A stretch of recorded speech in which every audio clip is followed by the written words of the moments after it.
Bharatiya Janata party का एक देश एक चुनाव, वन नेशन वन इलेक्शन, इस विषय पर अपना मंतव्य, अपना व्यू पॉइंट रखने के लिए आज बुलाया गया था। तो पार्टी की तरफ से मैं राष्ट्रीय अध्यक्ष के रूप में अपना व्यू पॉइंट हम सब लोगों ने रखा है।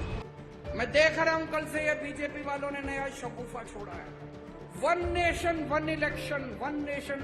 अरे हमको क्या मिलेगा वन इलेक्शन की, 10 इलेक्शन की, 12 इलेक्शन? बताओ आम आदमी को कुछ मिलेगा one nation one election, one nation 100 election? One nation one election से देश को भारी फायदा होने वाला है।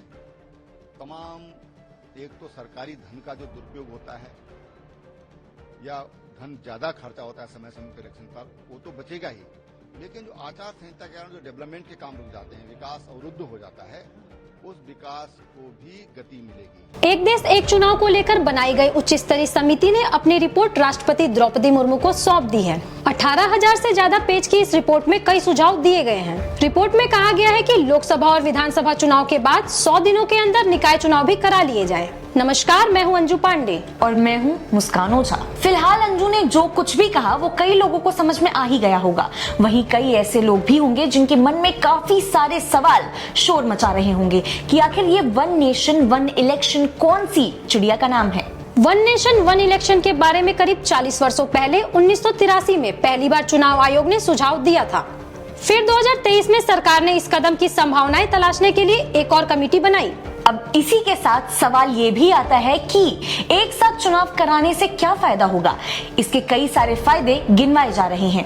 लोकसभा और विधानसभाओं के चुनाव एक साथ कराए जाने से जनता का काफी सारा पैसा बचेगा, प्रशासनिक व्यवस्था और सुरक्षा बलों पर बोझ भी कम पड़ेगा, सरकारी नीतियों का समय पर काम हो सकेगा और प्रशासनिक मशीनरी चुनावी कार्यक्रम के बजाय विकास कार्यों में ज्यादा समय दे पाएगी। वन नेशन वन इलेक्शन पर पीएम मोदी का रुख क्या है, ये भी समझाते हैं। प्रधानमंत्री नरेंद्र मोदी लोकसभा और राज्य विधानसभाओं के चुनाव एक साथ कराए जाने के प्रबल समर्थक माने जाते हैं। 2019 में पीएम मोदी ने लाल किले से अपने भाषण में कहा था कि एक साथ चुनाव कराए जाने को लेकर देश में बहस चल रही है। ये चर्चा लोकतांत्रिक तरीके से की जानी चाहिए। एक भारत श्रेष्ठ भारत के अपने सपने को साकार करने के लिए हमें ऐसे अनेक नए विचार जोड़ने होंगे। फायदे की बात तो समझ ही गए हैं, लेकिन अब चुनाव की अड़चनों को भी समझना उतना ही ज्यादा जरूरी है। 1968 और 1969 में कुछ विधानसभाओं के समय से पहले भंग होने की वजह से पहली बार एक साथ चुनाव होने का चक्र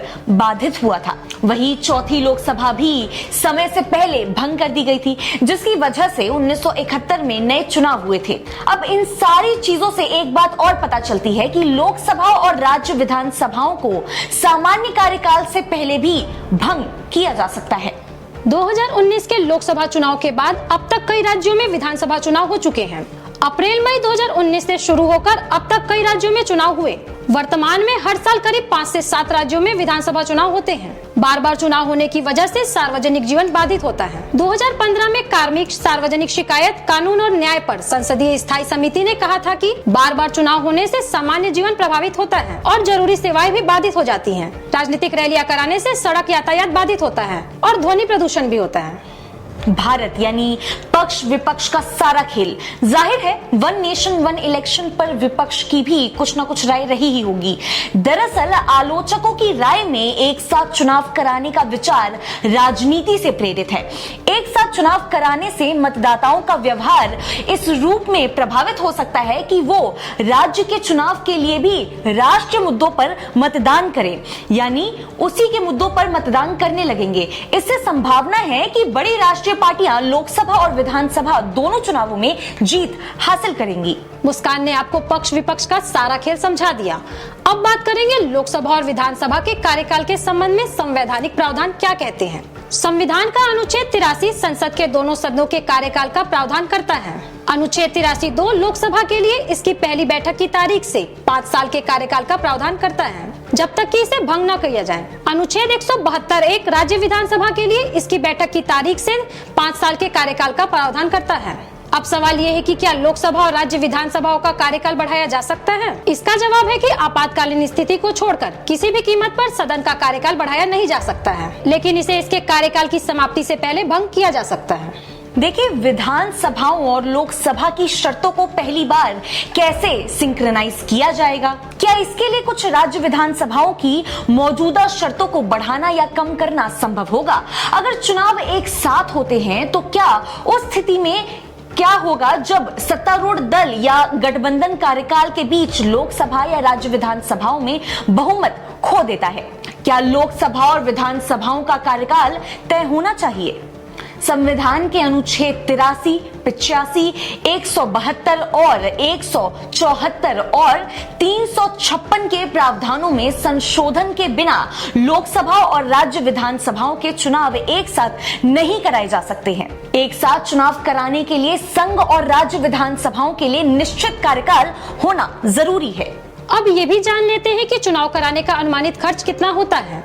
लोकसभा और विधानसभा चुनाव अलग अलग कराए जाने का अनुमानित खर्च 10,000 करोड़ रुपए बैठता है। 2018 के आसपास का अनुमान कहता है कि लोकसभा और राज्य विधानसभाओं के लिए चुनाव कराए जाने के अनुमानित लागत 4500 करोड़ रुपए है। बजट तो जान लिया, अब समझते हैं कि कौन उठाता है चुनाव का खर्च। लोकसभा चुनाव के लिए वास्तविक आयोजन पर होने वाला पूरा खर्च भारत सरकार की ओर से वहन किया जाता है। राज्य विधानसभाओं के लिए चुनाव का संचालन संबंधित राज्यों की ओर से किया जाता है। अब लोकसभा और राज्य विधानसभाओं के लिए एक साथ चुनाव होता है तो खर्च भारत सरकार और संबंधित राज्य सरकारों के बीच साझा किया जाता है। वहीं भले ही चुनाव लोकसभा का हो, कानून और व्यवस्था बनाए रखने का खर्च संबंधित राज्य सरकारों की ओर से उठाया जाता है।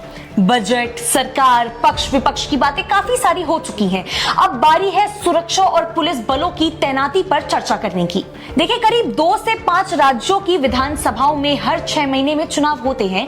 इस वजह से केंद्रीय सुरक्षा बलों और राज्य पुलिस बलों को लंबे समय तक इसके लिए समर्पित करना पड़ता है। ऐसी स्थिति में साफ तौर पर बेवजह समझी जाती है, क्योंकि पुलिस बल के अन्य आंतरिक सुरक्षा उद्देश्यों के लिए बेहतर ढंग से तैनात किया जा सकता है। उन बुनियादी जिम्मेदारियों के लिए उन्हें काम में लाया जा सकता है जिनके लिए इन बलों को विकसित किया गया था। दुनिया के कई देशों में एक साथ चुनाव होते हैं। ब्राजील, कोलंबिया और फिलीपींस में राष्ट्रपति पद के लिए और विधायक स्तर पर चुनाव एक साथ होते हैं। दक्षिण अफ्रीका और स्वीडन में भी आम चुनाव और प्रांतीय दोनों चुनाव एक साथ होते हैं। दक्षिण अफ्रीका में आम चुनाव और प्रांतीय चुनाव एक साथ 5 साल के लिए होते हैं और नगर निगम चुनाव 2 साल बाद होते हैं। इसके साथ ही अमेरिका, फ्रांस और कनाडा में भी 1 नेशन 1 इलेक्शन का प्रावधान है। 1 नेशन 1 इलेक्शन क्या होता है, ये हमने आपको अच्छे से समझाया। ऐसी और भी हाल फिलहाल में चल रहे मुद्दों पर जानकारी के लिए देखते रहिए सिटी हेडलाइंस भारत।